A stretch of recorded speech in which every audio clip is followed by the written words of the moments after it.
This is the brief on vector field dynamics, divergence, and curl analysis. So, what this is all about is looking at specific vector fields to really see the difference between, a flow source, where things just expand outwards, and a local rotation. And what we found is that how a field physically behaves really does determine its mathematical properties. Okay, so first up, divergence. This is all about measuring that outward flow, or expansion. We looked at a field that just points straight out from the center, right? And its pure expansion meant it acted just like a source. So it had a non-zero divergence.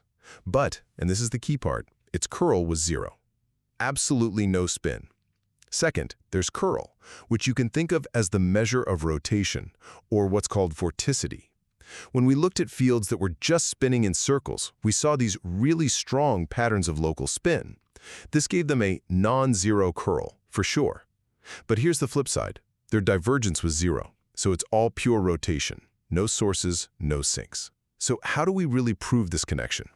Well, finally, we watched this amazing animation. It actually tracked particles moving along the flow lines of one of those rotating fields.